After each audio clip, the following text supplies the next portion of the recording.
Good evening dear student. देखिए, पिछले class में हम कूलम्स लॉ के विषय में पढ़ाए थे, लेकिन कभी कभी बोर्ड के एग्जाम में पूछा जाता है Coulomb's law in vector form. Coulomb's law का वेक्टर फॉर्म क्या है, तो उसी के विषय में अभी पढ़ाएंगे। देखिए, सबसे पहले हम लोग एक एक्सिस लेते हैं जिसमें दो कोऑर्डिनेट है, एक y है और दूसरा आपका x एक्सिस है। y और x हमने दो कोऑर्डिनेट यहाँ पे लिए हैं। अब देखिए, ये ओरिजिन हो गया आपका, x और y हमने यहाँ पे दो कोऑर्डिनेट लिया है, ये आपको ओरिजिन है। हम करते क्या है, यहाँ पे दो पॉइंट लेंगे। सबसे पहले ये A है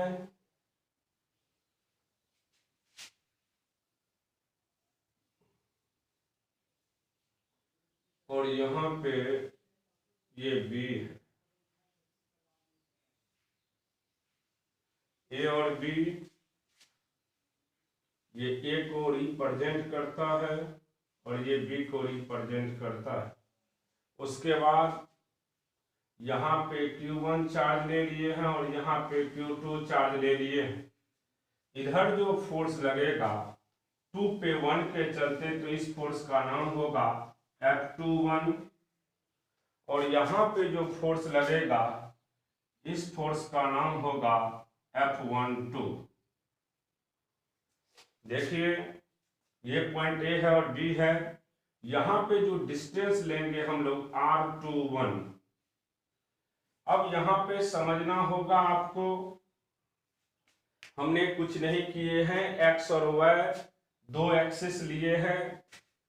इसमें ओरिजिन से r1 डिस्टेंस पे एक चार्ज हमने q1 लिए हैं और ओरिजिन से ही r2 डिस्टेंस पे हमने एक चार्ज q2 लिए हैं। फिर हमने a और b को मिलाए हैं। अब A के चलते B पे यानी 1 के चलते 2 पे जो फोर्स लगेगा उसको F21 कहेंगे और 1 पे 2 के चलते जो फोर्स लगेगा उसको F12 कहेंगे।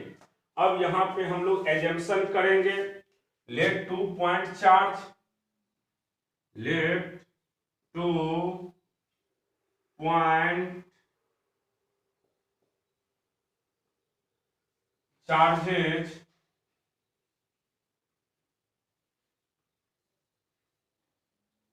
Q1 and Q2 are present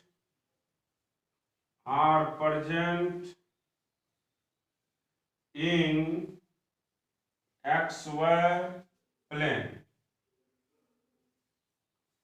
In XY plane at point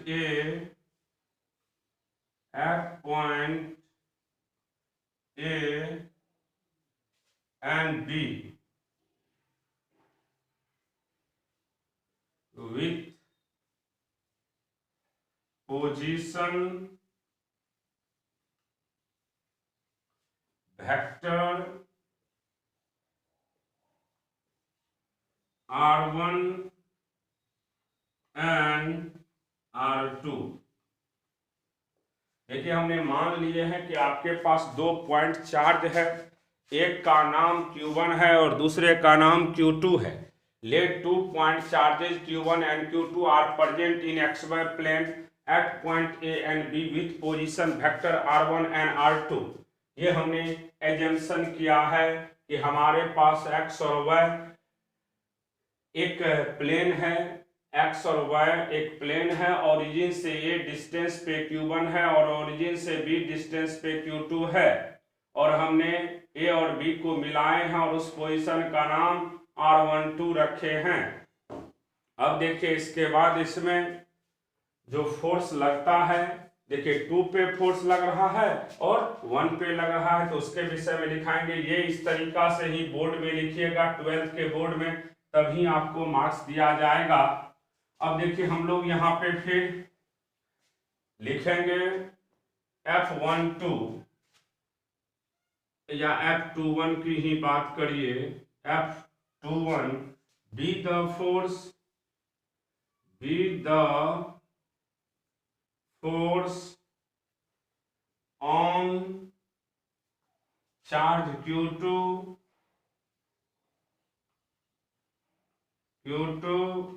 due to Q1 and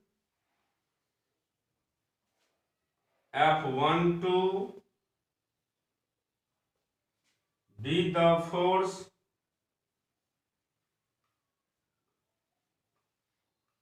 on charge Q1 due to Q2। हमने यहाँ पे लिखे हैं F21 के विषय में F21 be the force on charge Q2 due to 1, यानी 2 पे 1 के चलते जो फोर्स लगता है उसको F21 कहेंगे और 1 पे 2 के चलते जो फोर्स लगता है उसको F12 कहेंगे। अब देखिए इसके बाद इसमें आप लोग को समझना होगा कि फोर्स कैसे निकाला जाता है। तो ये तो क्लियर हो गया है। अब देखिए फोर्स की बात करते हैं हम लोग, डायग्राम रहना चाहिए तभी समझ में आएगा। तो देखो सबसे पहला काम है F21 की बात करते हैं। तो सबसे पहले आप जानते हैं फोर्स का फॉर्मूला 1/4πε0 होता है। दोनों चार्ज का प्रोडक्ट लेंगे, बीच का सेपरेशन, तो बीच का सेपरेशन R12 लेंगे, R12 का स्क्वायर, और वेक्टर फॉर्म की बात करेंगे तो इसमें यूनिट वेक्टर से हम लोग मल्टीप्लाई कर देंगे।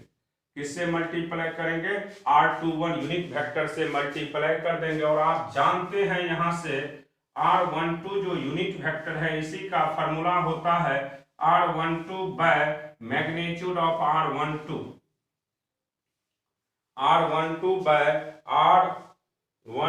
By magnitude of R12। आपको ये भी ध्यान में रखना है, ए बी का वैल्यू ही हम लोग ले रहे हैं। ए टू बी की बात करिएगा तो R12 लेंगे, और बी टू ए की बात करिएगा तो R21 लेंगे। ये ध्यान में रखिएगा। ए टू बी की बात करेंगे तो R12 लेंगे, ए टू बी की बात करेंगे तो R12 लेंगे, और बी टू ए बात करेंगे तो R21 लेंगे। यहाँ पे हमने कुछ नहीं किया है। F21 की बात किए हैं तो F12 2 के चलते 1 पे, तो simple 1/4πε0 Q1 Q2 bye R12। अब देखिए 2 के चलते 1 पे, यदि 2 पे 1 के चलते देखेंगे तो 2 पे 1 के चलते, इसका मतलब है कि हम लोग 1 के चलते B पे देख रहे हैं तो इसका पोजीशन R12 लेंगे। अगर B के चलते A पे देखते तो इसका पोजीशन R21 लेंगे। यहाँ पे अब देखिए ये तो समझ गए होंगे सब लोग कि फोर्स कैसे निकाला जाता है। अभी और एक स्टेप बढ़ाएंगे इसमें। अब देखिए यहाँ पे हम लोग जैसे ही यूनिट वेक्टर को अब हटाएंगे, यहां से यूनिट वेक्टर को आप लोग हटाइएगा तो सीधा यही रहेगा R12 का square into R12 vector by R12 का मैग्नीट्यूड। इसी को हम लोग ऐसे भी लिखते हैं। F21 की बात करिएगा तो Q1 Q2 bye 4πε0 R12 bye R12 का होल क्यूब। इसको आप लोग फर्स्ट एजम्पशन कर लीजिएगा, फर्स्ट इसको मान लिए।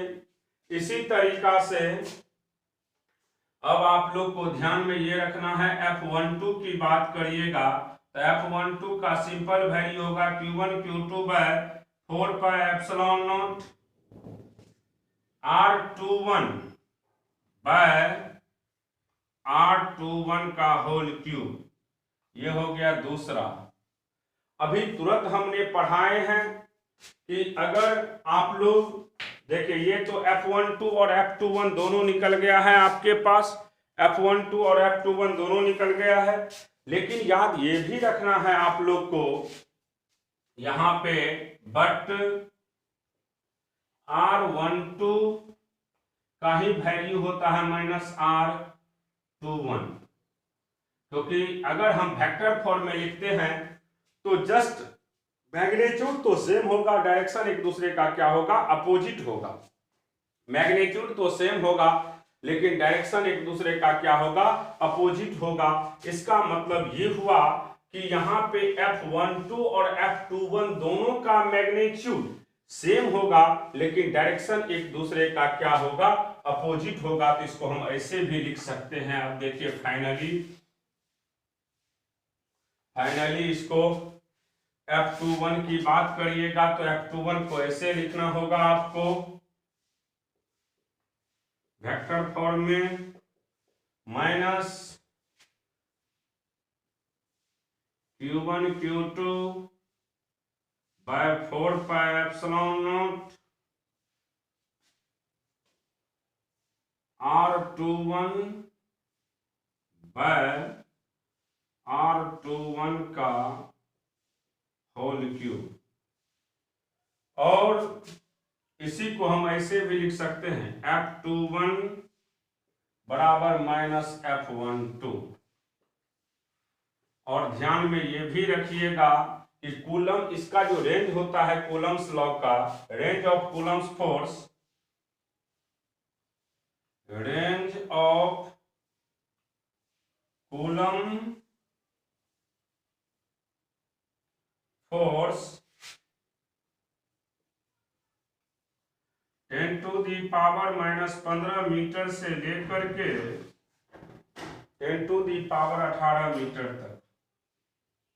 कोई पूछेगा कि कूलम्स लॉ का रेंज कहां से कहां तक होता है तो सिंपल याद रखिएगा 10 टू दी पावर माइनस 15 से लेकर के 10 टू दी पावर 18 तक होता है। यही है कूलम्स लॉ का। किस फॉर्म की बात कर रहे हैं हम लोग, वेक्टर फॉर्म में। अगर कोई पूछेगा कि Coulomb's law in vector form क्या होता है तो आप इसी तरीका से प्रूव करके उसको समझा दीजिएगा। ठीक है, यहां तक सभी लोग समझ चुके होंगे। अच्छा से इस सब को लिखेगा क्योंकि बोर्ड में Coulomb's law in vector form पूछे जाते हैं। अब हम लोग इसका एप्लीकेशन की बात करने वाले हैं कि कूलम्स लॉ पे न्यूमेरिकल कैसे पूछे जाते हैं। तो देखिए application of Coulomb's law.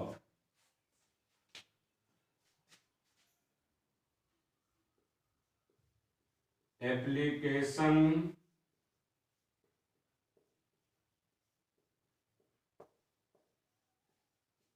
Of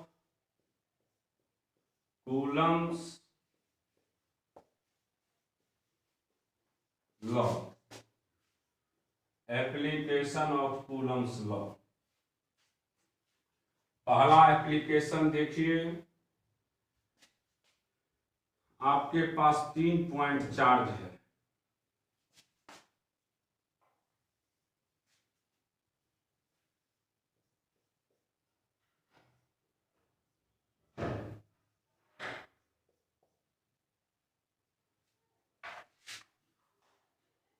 ये 3 पॉइंट चार्ज है।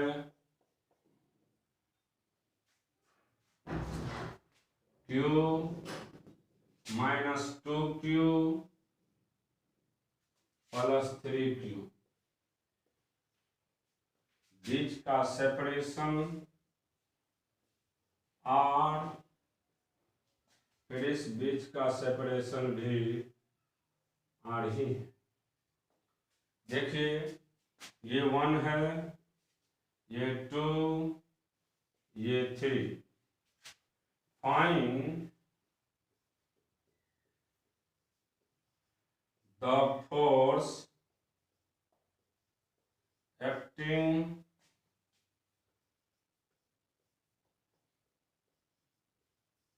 ऑन पॉइंट चार्ज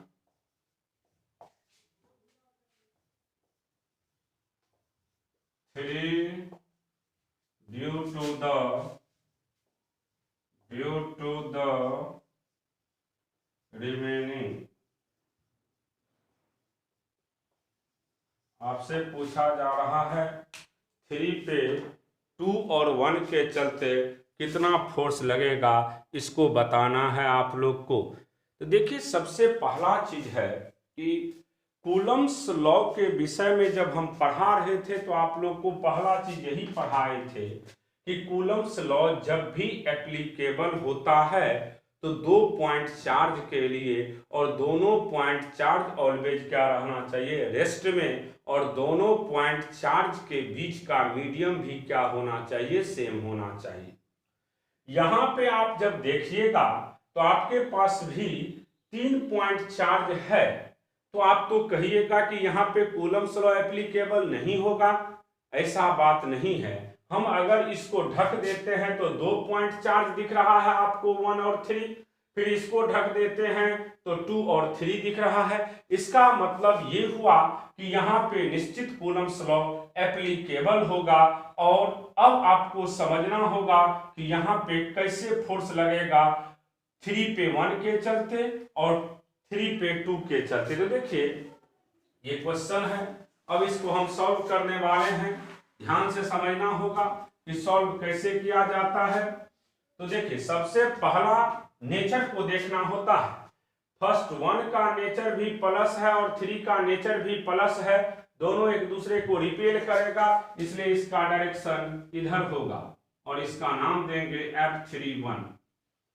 1 के चलते 3 पे जो फोर्स रहेगा उसको F31 कहेंगे। अब इसका नेचर माइनस है, उसका नेचर प्लस है, तो इस पे जो फोर्स लगेगा इसको कहेंगे हम लोग F32।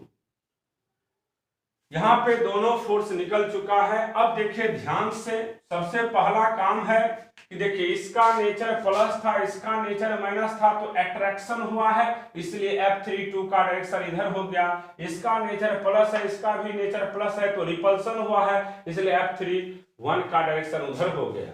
अब सबसे पहला काम है फोर्स का मैग्नीट्यूड फाइंड कर देना। तो देखिए F31 की बात करेंगे तो K, दोनों चार्ज का प्रोडक्ट Q, 3Q by बीच का सेपरेशन, तो यहां से यहां तक 2R का क्या हो जाएगा, होल स्क्वायर। तो ये हो गया आपको 3K Q square by 4R square. फिर इसी तरीका से F32 की बात करते हैं, K, दोनों चार्ज का प्रोडक्ट तो -2Q प्लस 3Q बाय बीच के सेपरेशन का स्क्वायर, तो ये हो जाएगा 6KQ square by R square. अब सबसे पहला चीज है कि यहां पे दोनों फोर्स का हमने मैग्नीट्यूड तो निकाल लिए हैं, F31 का भी निकल गया है और आपको F32 का भी निकल गया है, लेकिन डायरेक्शन एक दूसरे का क्या है, अपोजिट है। तो देखिए अगर हम यहाँ पे नेट फोर्स, जैसे मान लीजिए हम यहाँ खड़े हैं, हम पे 2 फोर्स लग रहा है, एक इधर खींच रहा है, एक इधर खींच रहा है। अब हम देखेंगे कि किसके तरफ मेरा, हम किधर मूवमेंट करेंगे, किधर जाएंगे, तो जिसका मैग्नीट्यूड ज्यादा होगा उसी के तरफ जाएंगे। तो यहाँ पे देखिए आप लोग ध्यान से, F31 और F32 में किसका मैग्नीट्यूड ज्यादा है, तो F32 का मैग्नीट्यूड ज्यादा है। किसके रिस्पेक्ट में, F31 के रिस्पेक्ट में। तो नेट फोर्स जो है वह किधर लगेगा, F32 के तरफ लगेगा। तो अगर हम बात करते हैं F नेट की, तो नेट फोर्स सिंपल याद रखिएगा, F31 में से F32 को आप लोग, F32 में से F31 को घटा दीजिएगा तो वही नेट फोर्स हो जाएगा, क्योंकि जिसका मैग्नीट्यूड बड़ा होगा, बड़ा में से ही हम लोग छोटा के मैग्नीट्यूड को घटाते हैं। तो 6KQ square by R square minus 3KQ square by 4R square, यहां से 4R स्क्वायर एलसीएम हो जाएगा 24KQ square minus 3KQ square, तो यहां से 21/4KQ square by R square किसके तरफ होगा, टुवार्ड्स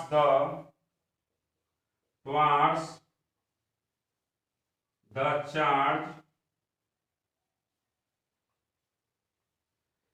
-2q।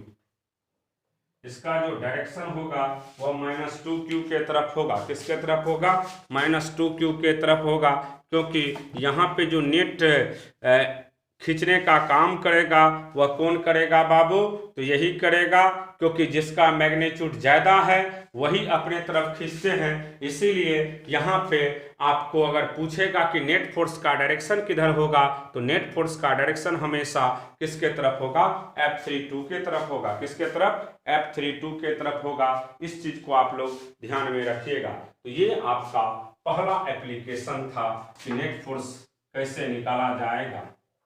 अब देखिए दूसरा एप्लीकेशन।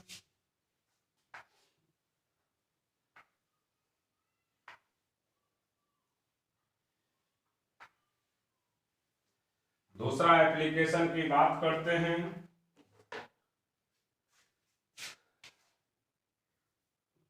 अब आपके पास कोई भी एक इक्विलैटरल ट्रायंगल है।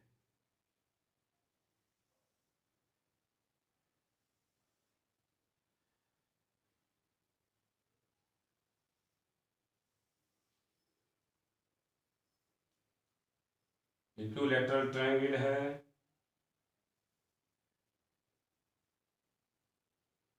देखिए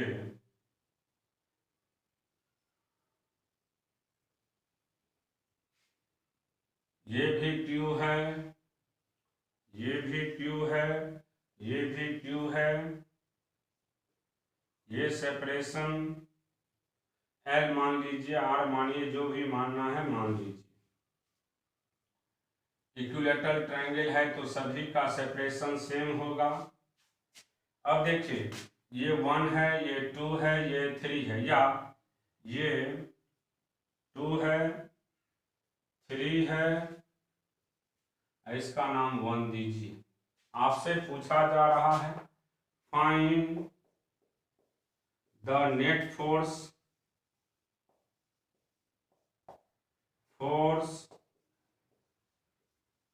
ऑन पॉइंट चार्ज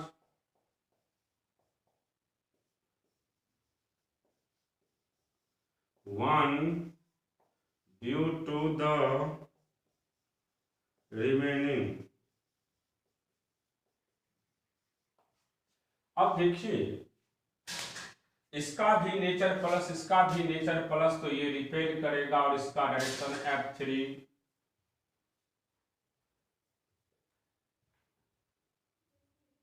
1 2 होगा, और इसका भी नेचर प्लस इसका भी नेचर प्लस, तो ये F13 होगा। रिपल्सन इसलिए हुआ क्योंकि दोनों का नेचर पॉजिटिव है। अगर पॉजिटिव नेचर होते हैं तो रिपल्सन होता है। अब यहाँ पे चार्ज का मैग्नीट्यूड भी सेम है और बीच का सेपरेशन भी सेम है, तो अगर हम बात करते हैं F13 का, तो F13 का भी वैल्यू होगा आपके पास के दोनों चार्ज का प्रोडक्ट बाय बीच के सेपरेशन का स्क्वायर, तो के Q square by L square, और F12 का भी वैल्यू के Q square by L square. अब आप ये भी जानते हैं कि फोर्स कौन सा क्वांटिटी है? वेक्टर क्वांटिटी है। फोर्स कौन सा क्वांटिटी है? वेक्टर क्वांटिटी है। इसीलिए जब वेक्टर ये है तो इसको आप जब भी निकालिएगा तो इन फॉर्म ऑफ रिजल्टेंट, किसके फॉर्म में? रिजल्टेंट के फॉर्म में। तो सिंपली आप जानते हैं कि इक्विलैटरल ट्रायंगल है, इसीलिए दोनों फोर्स के बीच का एंगल हमेशा कितना डिग्री होगा? 60 डिग्री होगा। इसीलिए जब हम रिजल्टेंट फोर्स की बात करेंगे तो रिजल्टेंट फोर्स की बात जैसे ही करिएगा, एफ रिजल्टेंट की बात करिएगा, तो इसका सिंपल वैल्यू तो क्या आप यहां लिख सकते हो F13 का मैग्नीट्यूड बराबर F12 का मैग्नीट्यूड बराबर F13 का मैग्नीट्यूड बराबर F21 का मैग्नीट्यूड बराबर F। ये याद रखिएगा आप लोग। देखिए दोनों का मैग्नीट्यूड यहाँ पे सेम दिख रहा है। अब देखिए जैसे हम यहाँ पे रिजल्टेंट की बात करेंगे तो रिजल्टेंट जब भी निकालेंगे तो वेक्टर के फॉर्म पे निकालेंगे। तो देखिए ध्यान से, एफ रिजल्टेंट की बात करते हैं हम लोग, तो सिंपल इसका वैल्यू होगा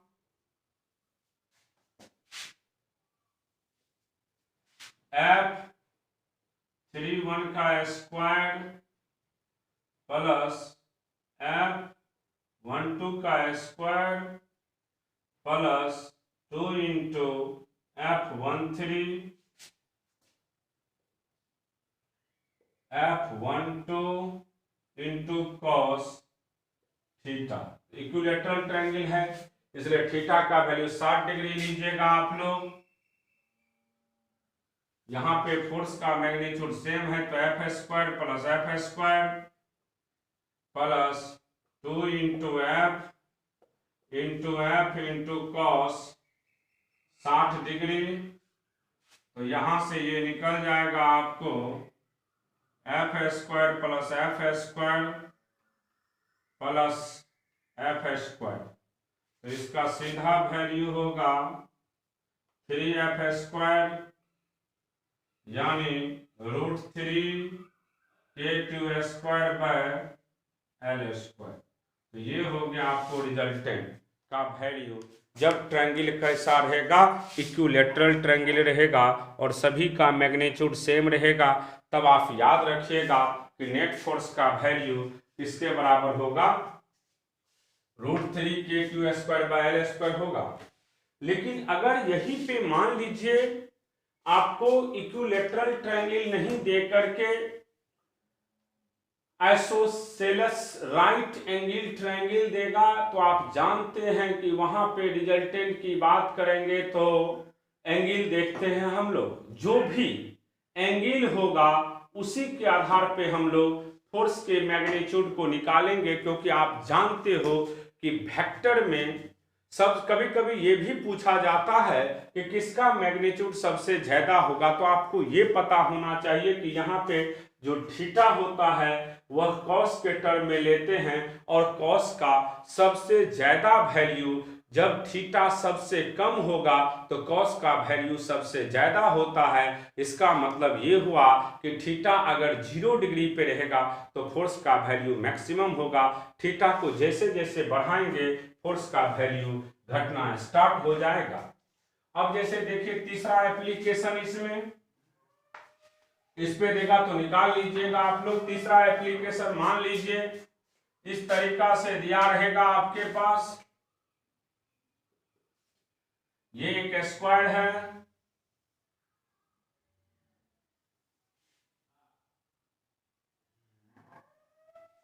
ये स्क्वायर आपके पास दिया हुआ है, मान लो ये स्क्वायर है, सभी का चार्ज दिया हुआ है, ये भी चार्ज Q है, ये भी चार्ज Q ही है, Q सब चार्ज का वैल्यू Q है, मान लो -Q भी रहता है। अब देखिए ये 1 है, 1 2 3 4। आपसे पूछा जा रहा है find the force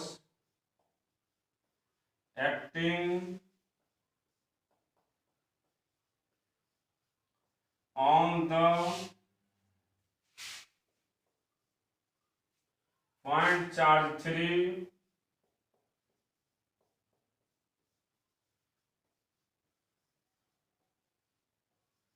due to the remaining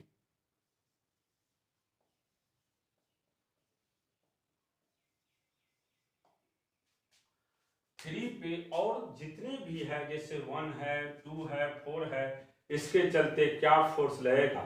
यहाँ पे सभी चार्ज का नेचर सिमिलर है इसलिए सभी एक दूसरे को क्या करेगा, रिपेल करेगा। देखिए सबसे पहले मान लेते हैं सभी का साइड ए ही है, सभी का साइड आपके पास ए दिया हुआ है। अब देखिए इसका नेचर प्लस इसका भी नेचर प्लस, तो ये रिपेल करेगा तो इसको F3 4 कहिएगा। इसका नेचर प्लस इसका भी नेचर प्लस, तो ये भी रिपेल करेगा तो इसको आप लोग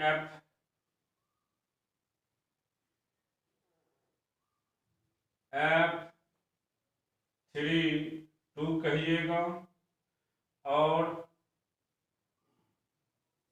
इसके चलते जो फोर्स लगेगा F3 1। तो यहाँ पे हमने तीनों के चलते जो भी फोर्स का मैग्नीट्यूड होता सभी को दिखा चुके हैं। देखिए यहाँ पे आप लोग को सब कुछ दिख रहा है। अब देखिए ध्यान से, सबसे पहले अगर हम बात करते हैं तो F3 4 और F3 2 का वैल्यू सेम होगा। ध्यान से देखिए, हम बात करेंगे सबसे पहले F3 4 का के दोनों चार्ज का प्रोडक्ट बाय बीच के सेपरेशन का स्क्वायर, तो के Q square by A square. F3 2 की बात करते हो के दोनों चार्ज का प्रोडक्ट बाय बीच के सेपरेशन का स्क्वायर, तो यहां से के Q square by A square. फिर इसी तरीका से F3 1 की बात करिए के दोनों चार्ज का प्रोडक्ट बाय बीच के सेपरेशन, तो देखिए ये भी ये है ये भी ये है, तो ये हो जाएगा √2a, तो √2a का होल स्क्वायर, ये हो गया के Q square by 2a square. तो यहां पे हमने सबसे पहले F3 2 निकाले और F3 4 निकाले और F3 1 निकाले, यानी अलग अलग फोर्स का जो भी वैल्यू है सभी को हम सेपरेट करके निकाल चुके हैं। आप देख रहे हैं यहाँ पे कि F3 2 और F3 4 का वैल्यू सेम है और दोनों के बीच का एंगल कितना डिग्री है, ये 90 डिग्री। F3 2 और F3 4 के बीच का एंगल 90 डिग्री है, और जब दो वेक्टर के बीच का एंगल 90 डिग्री होता है तो रिजल्टेंट का वैल्यू √2 इंटू कोई एक होता है। आपको रटा चुके हैं, वेक्टर जब पढ़ा रहे थे कि कोई भी दो वेक्टर हो, दोनों का मैग्नीट्यूड सेम हो और बीच का एंगल, दो वेक्टर हो दोनों का मैग्नीट्यूड सेम हो और बीच का एंगल अगर 90 डिग्री होगा तो निश्चित है कि वहां पे रिजल्टेंट का वैल्यू √2 इंटू कोई एक वेक्टर होगा, √2 इंटू कोई एक वेक्टर होगा। तो यहाँ पे भी अगर आप देखिएगा तो F3 2 और F3 4 का मैग्नीट्यूड सेम है और बीच का एंगल अगर आपके पास दिख रहा है कि 90 डिग्री है, तो देखिए हम कैसे यहाँ पे लेंगे। ध्यान से समझना होगा आप लोग को। यहां तक क्लियर हो गया होगा कंसेप्ट। तो देखिए अब इसके बाद की बात करते हैं हम लोग। तो यहां पे अगर हम लोग लिखते हैं resultant of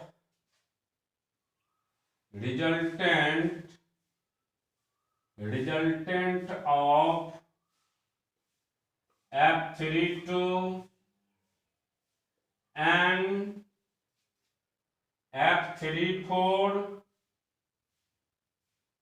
resultant of F3 2 F3 4 is, तो देखिए ई दोनों का रिजल्टेंट की बात करिएगा तो ई दोनों के बीच का एंगल अगर 90 डिग्री है और दोनों का मैग्नीट्यूड सेम है तो निश्चित है रिजल्टेंट का वैल्यू √2 इंटू कोई एक होगा, या तो F3 2 होगा या तो आप लिख सकते हो F3 4, या तो F3 2 होगा या तो F3 4 होगा।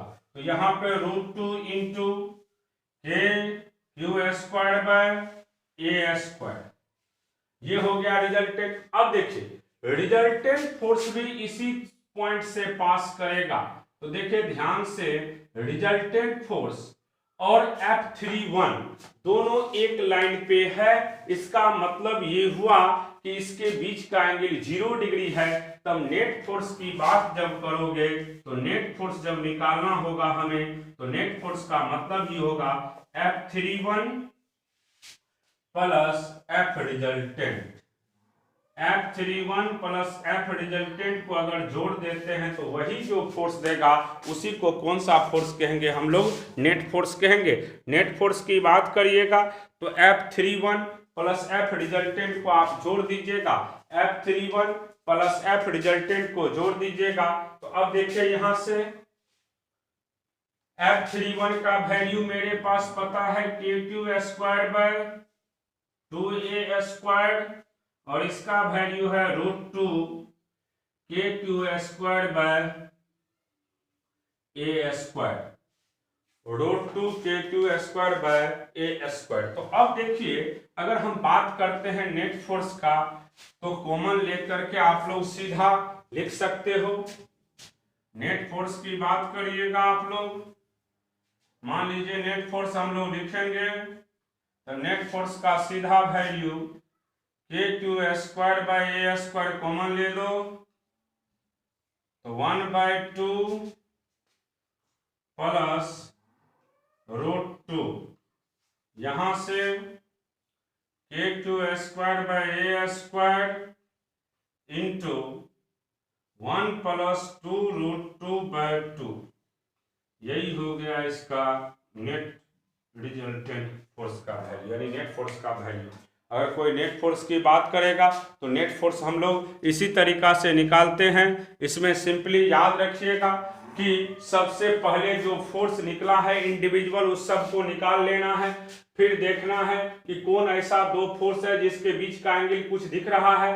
तो यहाँ पे F32 और F34 के बीच का एंगल 90 डिग्री दिख रहा है, इसलिए इसका रिजल्टेंट 20 से पास करता, और 20 से पास करने का मतलब हो गया कि F31 पे ही जाता।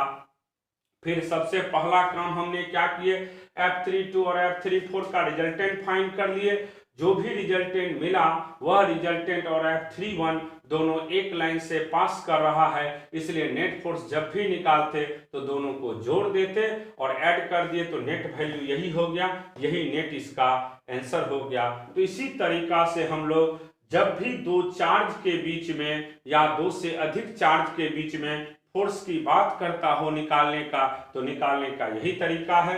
आज हम इतना ही पढ़ा करके आप लोग के क्लास को खत्म कर रहे हैं। अगले क्लास में इसके आगे पढ़ाया जाएगा। ठीक है, यहाँ तक पढ़ करके बढ़िया से ध्यान में रखिएगा, कोई दिक्कत नहीं होना चाहिए। यहाँ तक मेरे हिसाब से जितना भी पढ़ाया गया है उसको ध्यान में रखिएगा आप लोग।